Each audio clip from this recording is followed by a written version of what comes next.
Hello, everybody, and welcome to another episode of Finding Freedom. I'm your freedom coach, Michael Guerrero, and in this video, we're going to talk about, well, what does the title mean? Neptune, Spartacus, and Pegasus, and how to think like a chess master. So let's get into it, shall we? Well, in the military, everybody has something called a call sign. Not everyone, but certain people have a call sign or a nickname. Now, if you've been paying attention in class, which is my A Way of Thinking Better online lecture series, I show you how to think outside of the box, but keep things logical so that you could create art, science, and understand spirituality and how everything comes together. Well, this is going to kind of be the same way, except I want you to think like a chess master with everything that's going on in the world right now. So if somebody came up to me and they were like, yo, Magic Mike, I knew that they were either former military, knew me, or got that nickname from someone that knew that specific name, so on and so forth. And then I would do some questions to verify, who they were, etc., because only a select few of people call me by that name. Now, where did Neptune come from? Well, if you think about it, Neptune could be, well, Poseidon. It could be, a Roman god, so on and so forth. But it was a name that changed over time, but referred to the same thing. Now, if you talk about Christianity, remember Simon was Peter. Nobody walked up to Peter and was like, yo, Simon, what's up? Unless they knew him from back in the day, so on and so forth. And you could see these colloquialisms and historical facts play out throughout time depending on what neighborhoods you grew up in. Some people would have a nickname. They would be called Crazy or something else or Juju or whatever the case may be. But they had a nickname and it referred to a different personality or the way other people saw them, so on and so forth, or what type of traits or personalities or characteristics that they had that got them to deserve that name. If you've seen Top Gun, you know about Maverick and Goose, but those weren't their actual names, so on and so forth. So let's move forward. Now, the truth is always said in jest. And one of the things I learned being former military and being a magician is that you can almost get away with anything as long as you tell the truth and you put everything out there. So let's talk about Spartacus. In the movie The Recruit with Colin Farrell and Al Pacino, where he was getting recruited for the CIA and stuff like that, the reason why was because he developed a piece of software called Spartacus that was based off of the Greek mythology, or not the Greek mythology, the Roman overturn of the slaves, so on and so forth, of Spartacus, who rallied the slaves, so on and so forth, and rebutted or rebelled and things like that. So it was based off of that, but what it would do is the software would take over and communicate with all the other softwares around it and take control of it and turn it into its slave. Now, that's very interesting because that movie came out close to like 15, almost 20 years ago. But with the technology and the advancements we have today, it's very easy for that to exist. For instance, let's say someone is on your camera, someone is recording you, or your phone is recording you. Well, it doesn't matter because your phone is now what is now known as your slave owner, right? Everybody's attention is on the phone, so on and so forth. So where are you going to look for people's facial recognitions, their pupil dilations, so on and so forth? How do you study an individual when they're telling the truth so you can get an actual baseline versus whatever the case? How do you know what they're interested in so you could sell them something with advertising, so on and so forth? And you would get all this information from, well, the slave owner, which would be wherever your attention is, because as Gary Vaynerchuk likes to say, who day trades attention, we live in an attention economy. So if you don't understand that, then you're not going to understand where this is going, because it's all about pattern recognition and being able to think like the other opponent, which is based off of Sun Tzu's Art of War. But then, of course, if you look at chess and magic, there's so many steps that they plan ahead just in case. Now, in magic, we have different terminologies, right? So we have something called a couscous, which means if something fails, we have a backup plan to a backup plan. So we always have an out. Same thing with chess. If you are putting a piece or a pawn out there, remember, a pawn could always turn into another piece, such as a knight, a bishop, a rook, or a queen. It's only when the king falls that the game is over. So even if you lose your queen, the game can still continue because you could just pick a pawn up and turn the pawn into a queen, and now you have another piece on the board. When it comes to the game of chess, when it comes to magic in life and business, it's a little bit different. When it comes to the military, it's extremely different, because now we're going to get to, well, Pegasus. At first people were worried about people being tracked and privacy and all these things. Then we had Pegasus come out, which was a software, so on and so forth, to get information. And as we know, and as I stated in past videos, information is the most valuable form of currency. So if you believe that statement, go ahead and smash that like button down below, and don't forget to follow me for more tips like this. But let's keep going, shall we? Now that everybody's information is online and digital, what's going to happen with the whole movement from TikTok to another platform, etc.? Well, this is going to put a hindrance on propaganda. This is also going to increase certain parts of propaganda to make people start questioning the system. And as they say, and what's printed on the dollar bill and everywhere else, united we stand, divided we fall.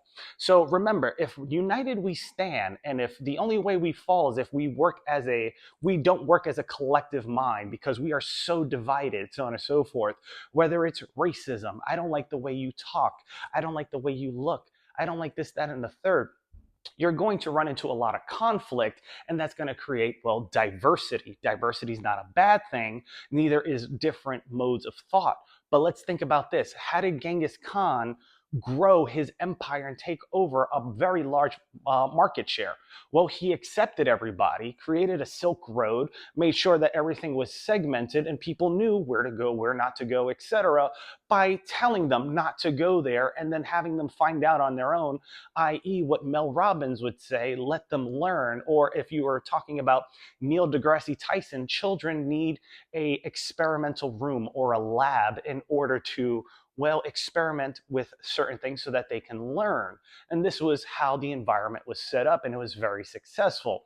It was only when more rules were implemented that things started to get a little shaky. Remember, we broke off from the UK and created the United States to evade taxes. Now we have taxes, inflation, and everything else. And so we're not standing up to what things used to be, right? The white picket fence and everything. And that's psychological warfare. Because if you want somebody to do something, but you don't want to tell them, or they have a how do I say this, independent mindset, just tell them they can't do it and they'll do it anyways. So you can see with TikTok, once they announced the TikTok ban, everybody said, okay, well, since I can't do that because you're quote unquote trying to protect our privacy, we're just going to go to the Chinese application, so on and so forth, and give them our information willingly. What does that do? Well, if hackers get to it, they could open up credit cards underneath American citizens, they could have access to their socials, so on and so forth, etc. This, that, and the third. But why is this so interesting and funny and a great play on both sides of America and China? Well, let's talk about it from a militaristic standpoint. Remember, Spartacus took over technology devices. If it's already on your technological device, it's more than likely hidden. And then, of course, we have Pegasus, which was an undetectable software to get information from people. Now, if everybody is on the same platform, whether that's Apple or Android, and that piece of software is on their device, the moment it links up with the new application and they go to pull information from it, the Spartacus feature and the Pegasus feature would come into play. And now we have access on both sides. Talk about ultimate communication. One side is actually doing it publicly, so on and so forth. The other one are doing subvertly or covertly, as a magician would, or playing the game like a game of chess. Now, what does this do? Well, this puts us into China without actually having to go to China. And if they do decide to pull information with that software being on that device, well, they just welcomed over a bunch of plethora of other things that might damage, well, the company, because if it's able to get into the company, because last time I checked, hackers don't need to be in a physical location in order to do their job. They just need access. And everybody has just given access. So this is an interesting play on, well, things that are going to come along. Remember, if you haven't seen class, please check it out, because not only am I going to be showing you, as I've been showing some of my students, by the way, Scuba Steve, that's a nickname. You've been doing great. I'm glad that you're getting on board with certain things, and you're now rolling with cowboys, so be careful. Anyways, that was shout out to you because I know you don't get props all the time. Now, when it comes to moving forward and everything else, I'm going to show you how to pick up on certain patterns, change your perspective so your perceptions of the world can change because we're moving into art and science.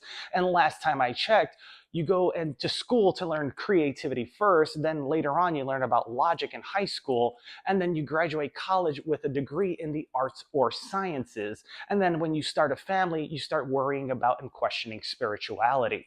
So this is the mode of class that I want to get you guys into, because I guarantee you, with all the things that are going on in the world, people are looking for answers. They may see a lot of things, but I don't think they see how everything comes together. See, the spiritual books were written in different codes, and there's a reason why certain religions are growing in other areas, vice versa than others. Well, you also have to look at things like, where was it translated from? How old are the languages? So on and so forth. Because if something is easy to understand, people will take that more as fact than something that is difficult to understand, because, well, they don't want to take the time to learn and put in the hard work or the research. So they'll just take things at face value instead of saying, what's that and what's inside? Think of the Trojan horse, which is why I talked about Spartacus and Pegasus. These are Greek and Roman names. Why did they use Greek and Roman names? Remember, I also said Neptune, who also was Poseidon. And for those of you kids out there that have seen Percy Jackson, if you've seen the movie, you remember he was given something like a pen, but the pen is mightier than the sword. But in the movie, the pen, when he clicked it the right way, it turned into a sword, which was not only irony, but it was beautiful because, well, a lot of people would say, to be or not to be, not realizing that that question was already written on the pencil. So you already got the first answer to everything.